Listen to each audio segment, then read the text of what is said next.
ये देखा जाए कि क्षेत्र के अंदर साल में तकरीबन 100 लाख से ज़्यादा मीट्रिक टन गेहूँ खरीदा जाता है और 90 लाख मीट्रिक टन से ज़्यादा चावल खरीदा जाता है।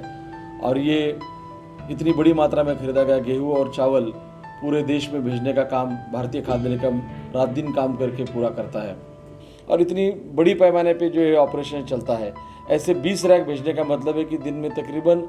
10 लाख से 10,40,000 तक बोरियां जो है 50 केजी की गेहूँ या चावल की वो पंजाब से भारत के अन्य प्रांतों में भेजी जाती है। उसी समय इसी क्षेत्र से जो है अगर 20 रैक लोड किए जाते हैं तो इसका मतलब 10 लाख से ज़्यादा बोरी जो 50 केजी की वो लोड करके देश के अन्य भागों में जो है पहुँचाई जाती है। इस ऑपरेशन को विस्तृत तरीके से बताने का मेरा मकसद ये था कि अगर इतने बड़े पैमाने में कोई कॉरपोरेशन काम करता है तो उसमें स्वाभाविक है कुछ कमियां ज़रूर होंगी। गलत आंसर जो है हर ऑर्गेनाइजेशन में किसी न किसी तरीके से काम करके और एक अच्छे कॉरपोरेशन की छवि जो है वो कभी कभी बिगड़ी जाती है। इसलिए जो नए प्रशिक्षणार्थी भारतीय खाद्य निगम में जो ज्वाइन कर रहे हैं उनको मैं यही बताना चाहूँगा कि आपको एक भारत के इतने बड़े गणतंत्र की खाद्य सुरक्षा की जिम्मेवारी आपको मिली हुई है और ऐसे क्षेत्र में आपको जो प्रशिक्षण के लिए भेजा गया है। अगर आप तनदेही से ईमानदारी से काम करेंगे, हर एक प्रशिक्षण के दौरान आपको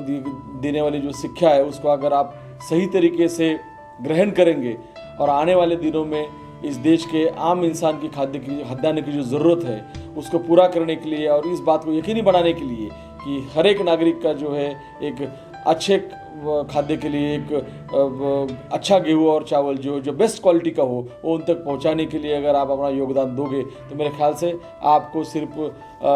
ना कि अपने एक प्रोफेशनल सेटिस्फैक्शन मिलेगा पर इसके साथ साथ आपको एक अंदरूनी अपना जो है कि शांतिपूर्ण भाव भी मिलेगा, एक जॉब सेटिस्फैक्शन भी मिलेगा इस बात का कि आपने अपना कर्तव्य करके इस देश के गरीब से गरीब नागरिक को जो है अच्छे से अच्छा खाना खिलाने में आपकी भूमिका जो है निभाई गई है। इस बात के लिए मैं आप सब लोग को जो है शुभकामना देना चाहता हूँ। भारत के दूसरे राज्यों में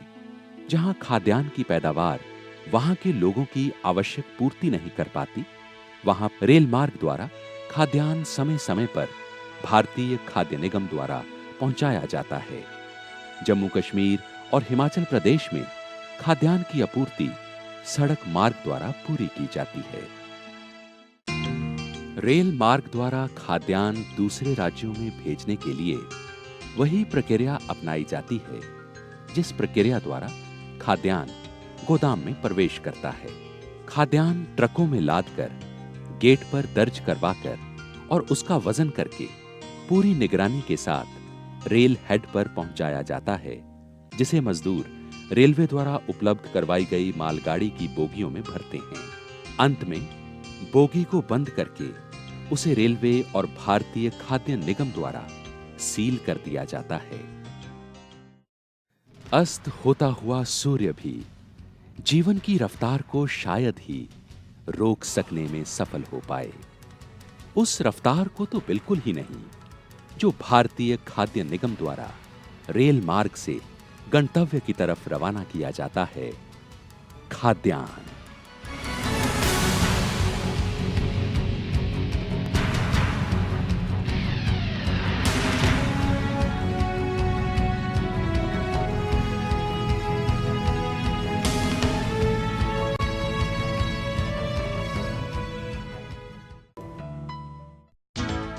किसानों द्वारा बेचे जाने वाले खाद्यान्न की खरीद से पूर्व ही भारतीय खाद्य निगम राज्य स्तर और जिला स्तर की हर व्यवस्था को कार्यान्वित करने के प्रयास में जुट जाता है, जिसमें बारदाने की उपलब्धता और गुणवत्ता के आधार पर खरीद करने वाले कर्मचारियों की मंडियों में नियुक्ति करता है, जिन्हें उच्च अधिकारियों द्वारा ये निर्देश दिए जाते हैं कि खरीद निर्धारित मापदंडों के अनुसार ही हो। पंजाब में मुख्य तौर पर गेहूं और धान की खरीद भारतीय खाद्य निगम के साथ साथ राज्य सरकारों से संबंधित कई एजेंसियां भी करती हैं। खरीदे गए खाद्यान्न का भंडारण वे अपने अपने स्तर पर करते हैं, लेकिन धान से चावल निकालने के बाद राज्य एजेंसियां उसे भंडारण के लिए भारतीय खाद्य निगम को सौंप देती हैं। भारतीय खाद्य निगम में गेहूं का भंडारण दो प्रकार से होता है। एक तो जूट और पॉलीप्लास्टिक के बोरों में भरकर स्टैक के रूप में,